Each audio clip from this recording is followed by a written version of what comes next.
Everybody, hi, we fine. And let us see the lesson today, biomolecules.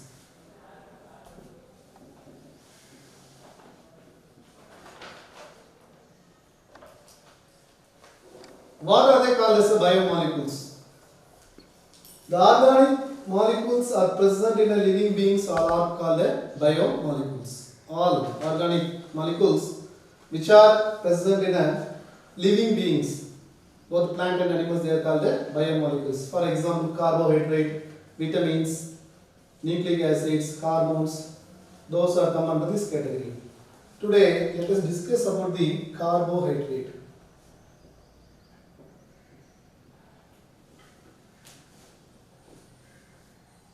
What is called carbohydrate?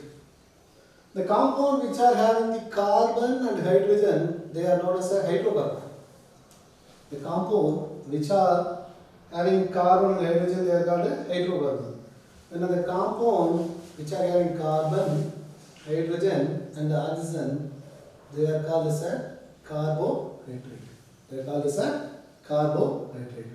So the carbohydrate consists of CHO, carbon, hydrogen, oxygen. That's all. In all type of carbohydrates, you may find only carbon, hydrogen, and oxygen. Now let us see the classification of carbohydrate. How they are classified? There are three different types of classification in the classification of carbohydrate based on the taste. How it can be classified into based on the taste? Sugar and non-sugar. Sugar and non-sugar.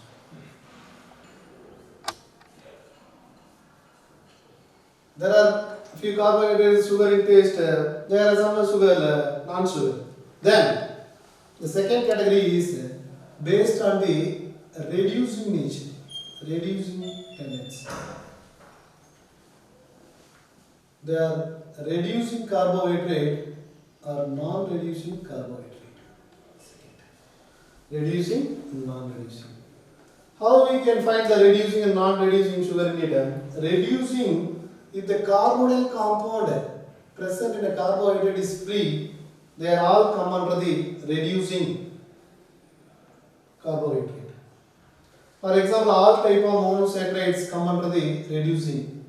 Whereas the carbonyl compound present in those molecules, the monosaccharides units, they are not free mean they are called as a non-reducing carbohydrate.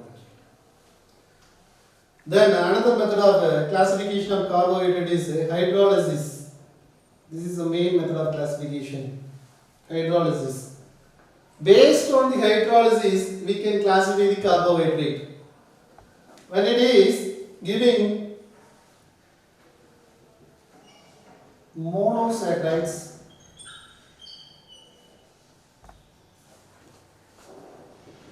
oligosaccharides, polysaccharides. The carbohydrate which cannot be further hydrolyzed, after that there is no hydrolysis process, then they are called monosaccharides. The carbohydrate which cannot be further hydrolyzed to give a monosaccharide units, they are called as monosaccharides. Only monosaccharides, they cannot be further hydrolyzed. It may be come under the general formula CH2O N times. The N may be 3 to 7. Further, it may be classified into monosaccharide. Further, it may be classified into aldose and ketose. Aldose and ketose. What do you mean by aldose? Aldose, the carbohydrate which are having aldehyde functional group in it, they are called aldose. Ketose, they are containing keto functional group. For example, for aldose, glucose may be given as an example for the aldose. For ketose, we can give an example as fructose can be given as an example for the ketose. Then let us move on to the oligosaccharide, oligosaccharides, which are having the 2 to 10 monosaccharide unit. When it is hydrolyzed, the oligosaccharide which are hydrolyzed can give a 2 to 10 units of monosaccharides. They are called a oligosaccharide. They are further classified into di, tri, tetra and so on. If it is given 2 monosaccharide unit while hydrolysis, they are called disaccharides. For example, sucrose. Sucrose come under the disaccharide. When it is hydrolyzed to give 3 monosaccharide units, then it will come under the for example, trisaccharide. Raffinose is a trisaccharide. Starchylose is a tetrasaccharide. Starchylose is a tetrasaccharide. This way we can further classify the oligosaccharides. Then the n number of, when you hydrolyze the polysaccharide will give a n number of monosaccharide units. N number of monosaccharide, more than 10 we may say. About 10 they are called as a polysaccharides. Polysaccharides always come under the non-sugar. So these are the classification of carbohydrate. Let me recall then. Let us move on to the monosaccharide detailing. Carbohydrates, the compound which are having the carbon, hydrogen, oxygen. They are called the carbohydrates. Carbohydrate may be classified into based on the taste, reducing and hydrolysis. Based on the taste, it can be given classified into sugar and non-sugar. Based on the reducing nature, there are a few carbohydrates can be reduced. That is called reducing sugar. There are few cannot be reduced. They are called as a non-reducing. How we can identify the reducing and non-reducing mean whether the carbonyl compound present in it, whether aldehyde or ketone present is free in nature, they are reducing. For example, all monosaccharide come under the reducing sugar only. The non-reducing sugar, they are not free mean. The carbonyl compound is linked by glycosidic linkage, then it will not be free. So they are called as a non-reducing. Further, the method of classification is based on the hydrolysis. The carbohydrate which are hydrolyzed is only one monosaccharide unit which cannot be further hydrolyzed. They are called monosaccharides. Oligosaccharide mean they may give 2 to 10 monosaccharide units.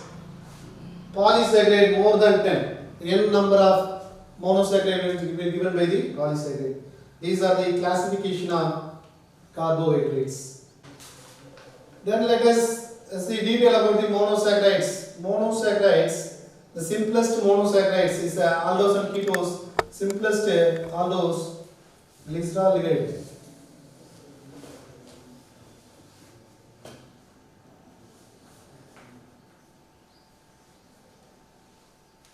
This is the simplest aldose. The simplest ketose is dihydroxy acetone. This will be simplest ketose.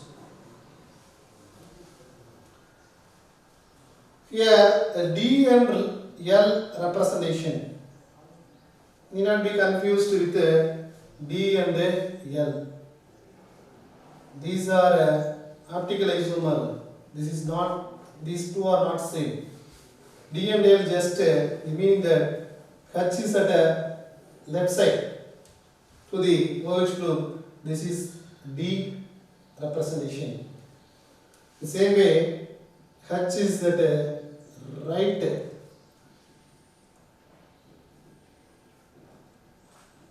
on the alcohol. This is L representation. D glucose, L glucose, you may find this structure. That's all about. This is not directly relating with D and L conjugation. These both are different. Don't make confused. Then let us see the structures of glucose. Glucose is aldohexose.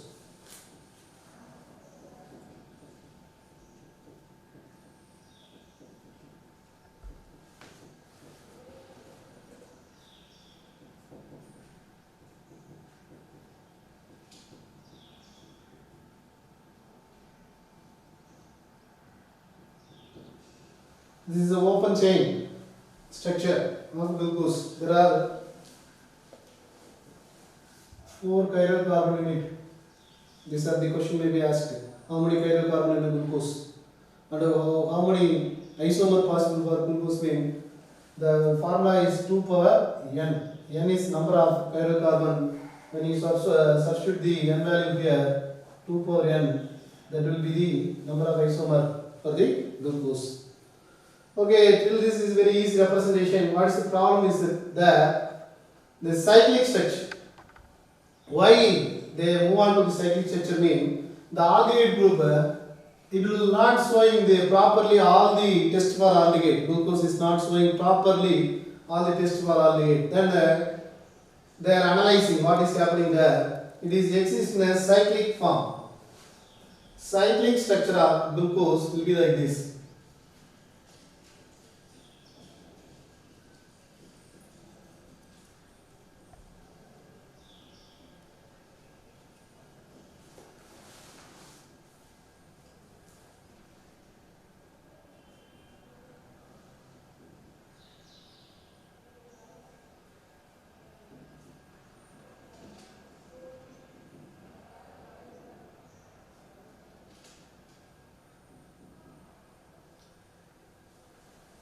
This is cyclic structure of glucose. This is alpha D glucose. Alpha D glucose. See here, this is the first carbon, C1 carbon. If there is a change in a C1 carbon, they are called anomers. So the anomer will be for this compound.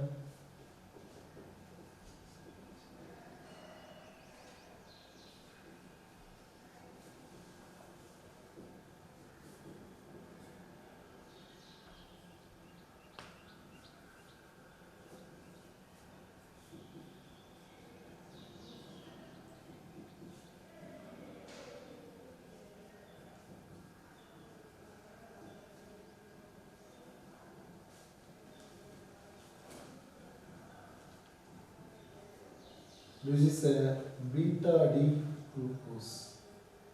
Alpha D glucose and beta D glucose. What is the difference between these two? There is change in C1 carbon. They are called anomers. Anomeric form of alpha D glucose is a beta D glucose. Alpha and beta D glucoses are anomers. If there is a change in any other places, they are called epimers. If there is a change in a C2 place, they are called C2 epimer. For glucose and mannose are a C2 epimer.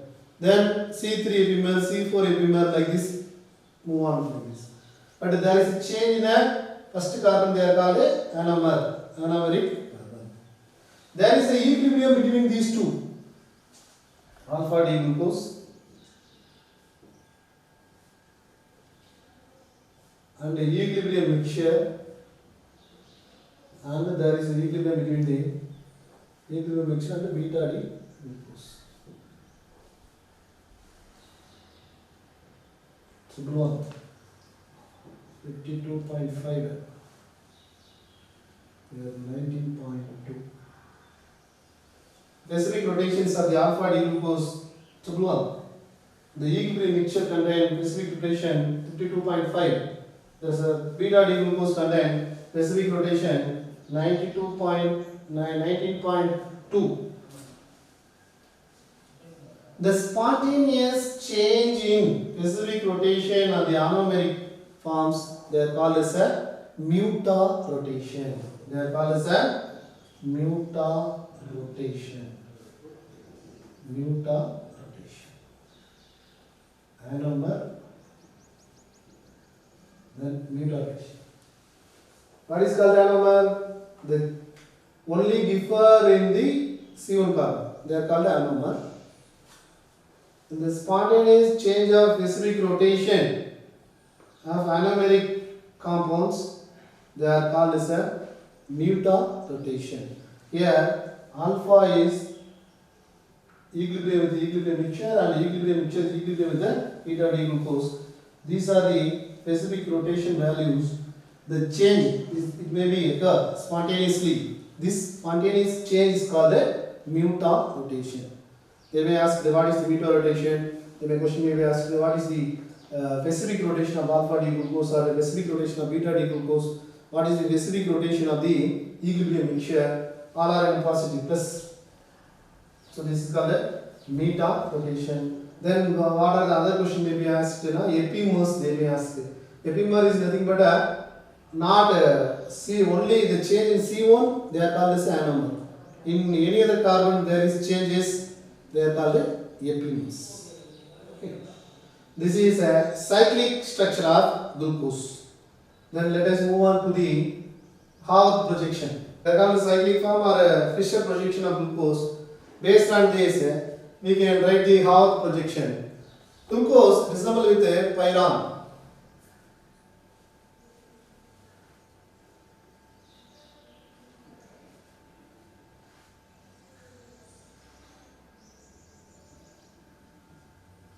Pyron.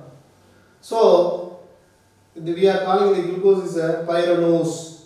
It is resembling with a pyron. They are called as a pyranose. We can write this structure based on the Fischer projection.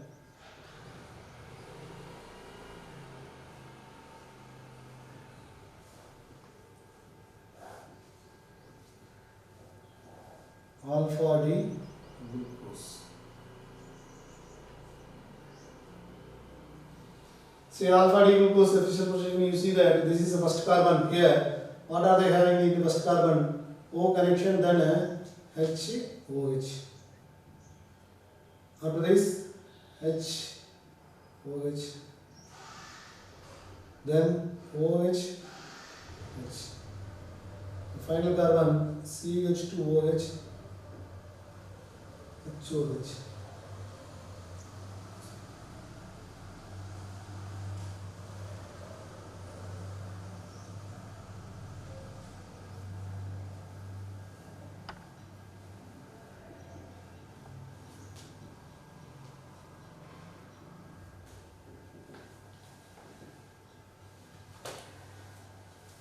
This is alpha D glucose. Now we can draw the beta D glucose. There is slight change.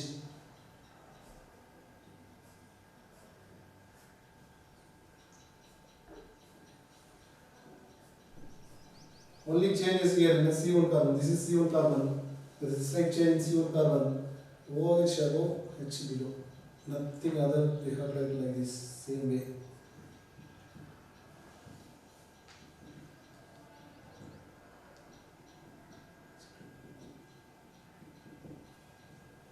See, this is a beta D glucose.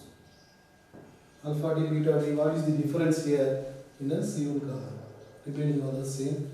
It is similar with the pyron, so they are called as a alpha D glucopyranose, beta D glucopyranose. They may say glucopyranose.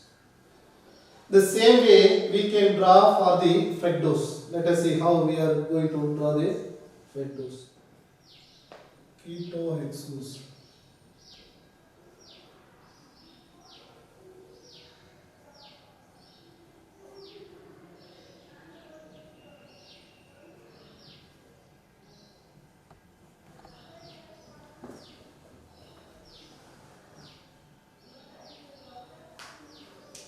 Here you may find a 3 chiral carbon.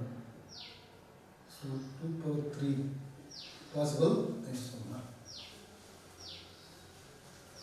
Cyclic structure of the fructose.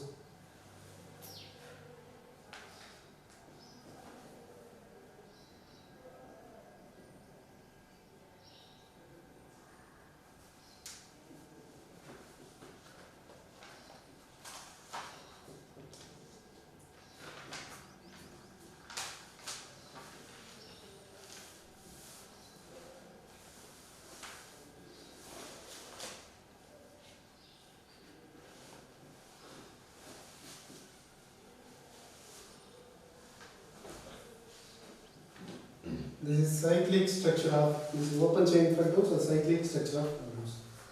Fructose similar with furan. How the glucose similar with pyron. This is similar with a furon. So glucose called as a pyranose. Fructose is called as a furanose. Okay.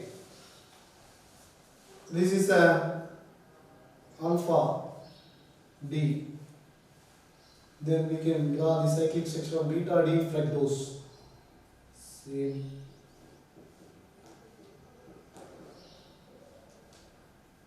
OH this side.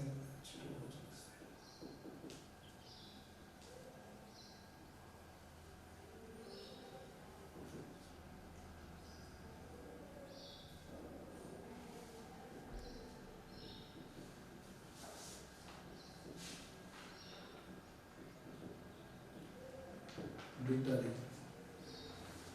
fructose. So these two are a anomer because the change in a C1 carbon. Alpha D glucose, beta D glucose. How the projection for this fructofuranose 5 number.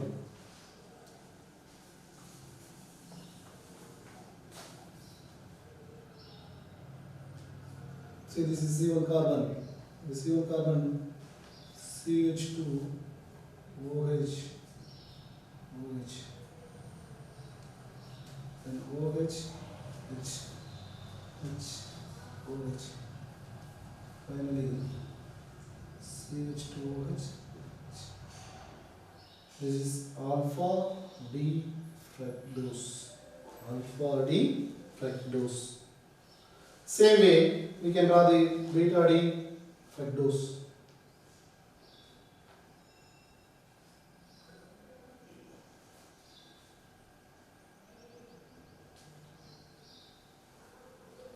So slightly, this is a single carbon. You change it here. That's all remaining. You can write everything as in alpha.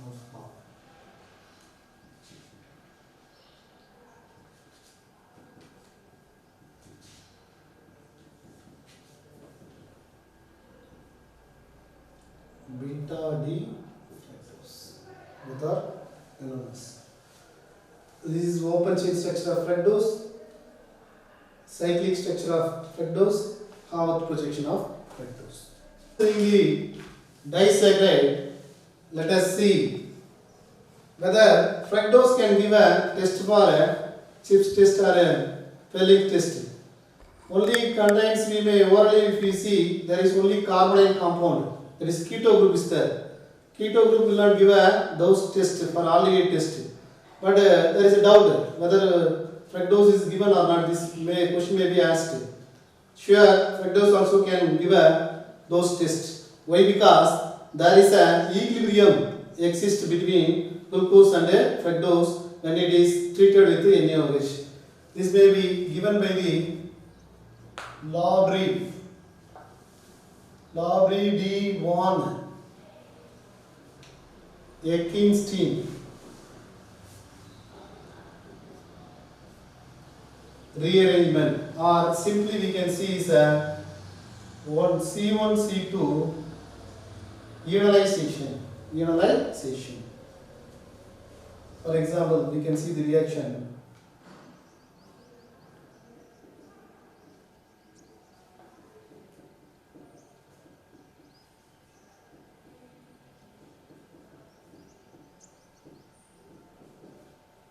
This is glucose when it is introduced into the NaOH alkali medium. What will happen to this? The ionization takes place.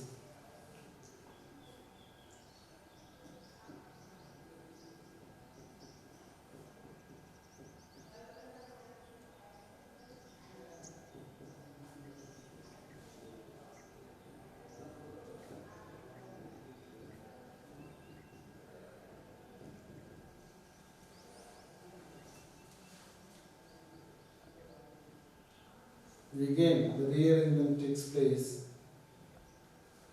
Now you may find this.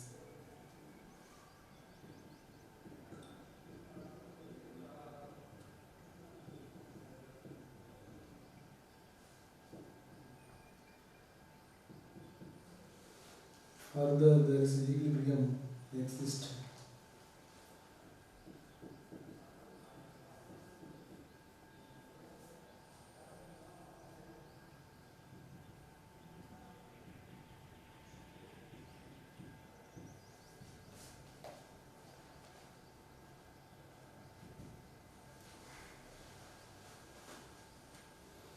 This is called 1,2 ionization. There is a equilibrium exists between the, this is glucose, this is the enol form, this is the mannose, fructose. See, I am starting with the glucose and changing into the fructose. The same way, reversible reaction also possible. If I start with the fructose, I can come via with the mannose and equilibrium, then finally I can get the glucose. That's why fructose also will give all the test for aldehyde. You may have doubt. Fructose only contain keto group.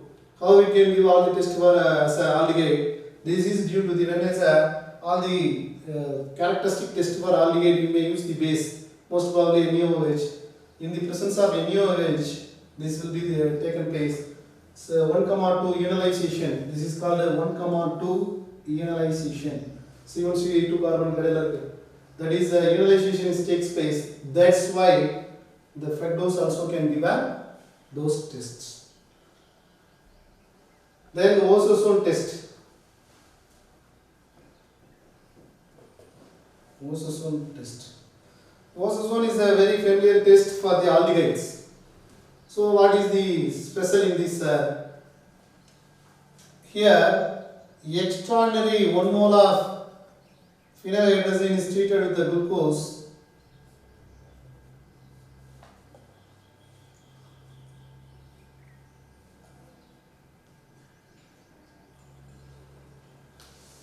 Osazole test.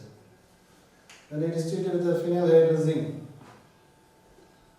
C6H5 NH2 phenyl. The aldehyde group treated with the phenyl, it will give the phenylhydrazone.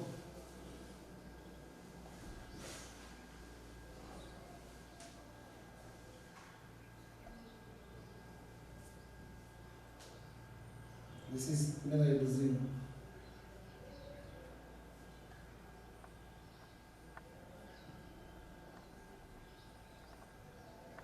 This is quite normal in carbonyl compounds.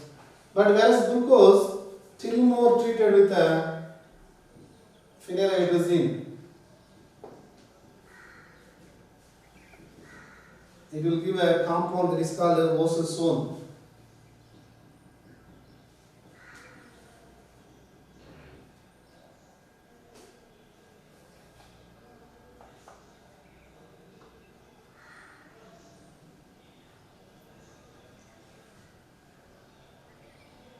This is a compound named as osazone. This is special test for glucose, osazone test, osazone formation. When if you take excess of phenyl, the compound hydrazone should be formed for all the aldehyde. But whereas if you take excess phenyl, the osazone will be formed. What is the question may be asked? There is a question, I think so. How many moles of phenyl consumed by the glucose during the formation of osazone? As merely if you see only 2, the product may be given to you. If you look at the product, there are the only 2 phenyl. Simply you go with the wrong answer 2. But actually, how many moles of phenyl is consumed? 3 moles of phenyl is consumed. This is a question. Recall. 3 moles of phenyl is consumed to form a osazone. So where is the remaining now? There are eliminated product. What are the eliminated product? Ammonia, water and aniline. These are the eliminated product. So usually glucose will consume 3 moles. This will be a question that we asked in the osazone test. That's all about the monosaccharide. Let us move on to the disaccharide.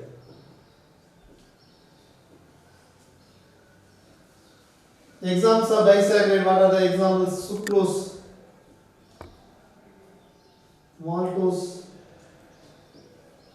lactose, These are the examples for a disaccharide. Among these three, sucrose is a non-reducing sugar. Why it is a non-reducing sugar? There is a C1C2 linkage. The glycosidic linkage is a C1C2.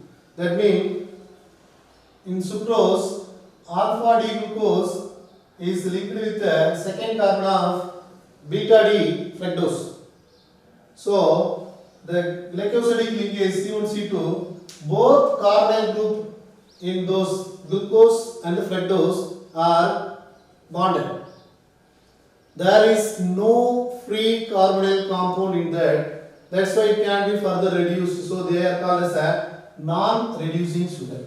Sucrose is called as a non-reducing sugar. Why? Because the carbonyl compound in these two units is not free. They are linked with the glycosidic linkage. Then sucrose is a hydrolysis invertase enzyme. You may get a equimolar solution of glucose and fructose. Glucose and fructose. When a sucrose is hydrolyzed, it will give a, this is called a inversion of sucrose. Sucrose, the enzyme invertase, you are getting the glucose and fructose. Why this is called inversion? Or glucose having another name is called invert sugar. Invert sugar. Invert sugar. The name of sucrose is invert sugar. Why? Because naturally occurring sucrose is dextrorotatory. Naturally occurring sucrose is a dextrorotatory.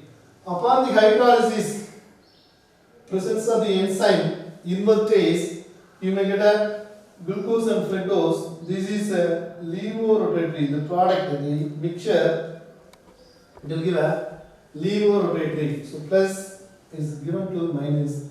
The inversion take place during the hydrolysis of sucrose. That's why they are called as a invert sugar. The inversion, naturally dextrorotatory is giving to the levorotatory. That's why this is called a inversion. The sucrose or otherwise called as a inverting sugar. If you take maltose, C1C4 linkage, so there will be one free carbonyl compound. This is also reducing sugar. Maltose also reducing sugar. Lactose is a mixture of beta D glucose and beta D galactose. Here also C4C1 linkage, you may get a free carbonyl compound, that is a reducing sugar. The enzyme used for the maltose is maltase, lactase for lactose. That's all about the disaccharides. Let us move on to the polysaccharides. Polysaccharides are a non-sugars. Polysaccharides are a non-sugar. What are the examples for polysaccharides? Starch,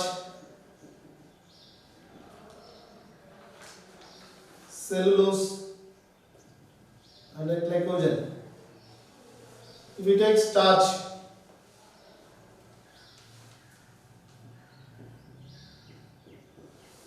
there are two important fractions in starch. One is a amylose, another one is a amylopectin.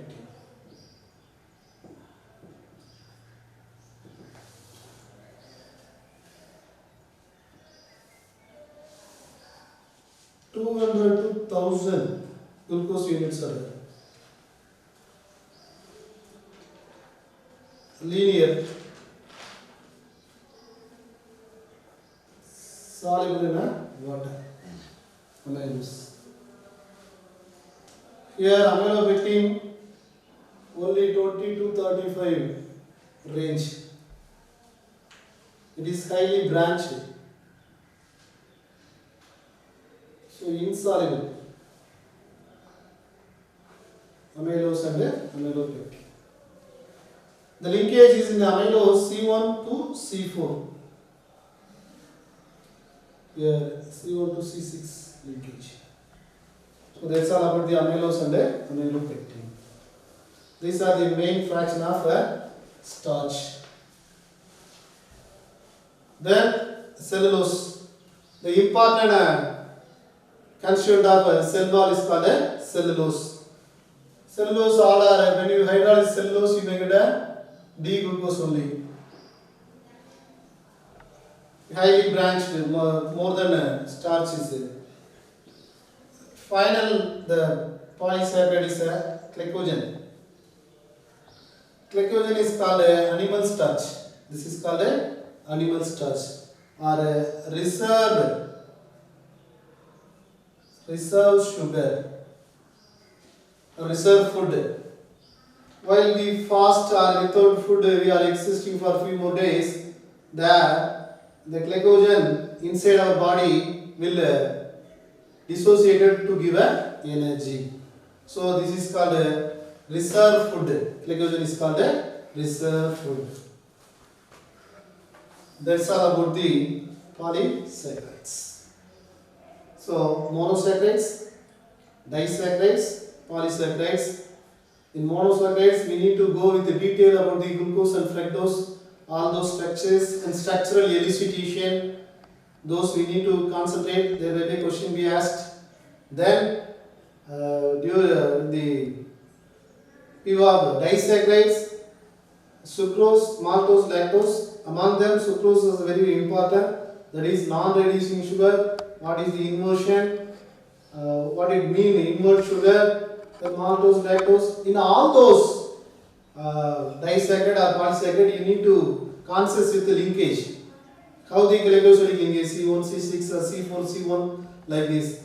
By using that only we can decide this whether it is reducing or non-reducing like this. That's all about the carbohydrate. Just I recall that the carbohydrate, what are the carbohydrate and what are the classification. Carbohydrates are the compound which are having the carbon, hydrogen, oxygen alone. Now organic compound, the compound which are consist only of the carbon, hydrogen, oxygen are called as a carbohydrate. Carbohydrate may be classified into three types, three categories based on the taste, sugar and non-sugar, based on the reducing nature, reducing sugar, non-reducing sugar, based on hydrolysis, monosaccharide, oligosaccharide, polysaccharide. What is called monosaccharide, further it cannot be hydrolyzed to give a monomer, they are called monosaccharide, for example glucose. Then for disaccharide, oligosaccharide which contain 2 to 10. Upon the hydrolysis it may produce 2 to 10 monosaccharides, they are called oligosaccharides. If you give a 2 saccharide, they are called disaccharide, 3 mean trisaccharide and so on. Polysaccharide, it is giving n number of monomer units, they are called a polysaccharide, or otherwise it is called as a non-sugars. Then cyclic structure, open chain structure, cyclic structure, how projection of glucose and fructose, the linkage in sucrose, how they are linked, C1C2 linkage. In the C1C2 linkage, there is no free carbonyl compound. By this, we can say that it is reducing or non-reducing, and so on. And then finally, polysaccharide, starch is fractionating into amylose and amylopectin. Both are giving D-glucose only. The made up of what is linkage, whether it is soluble or insoluble, how many glucose units are there, like this they will be asking question. That's all. Thank you. Keep on studying. Bin.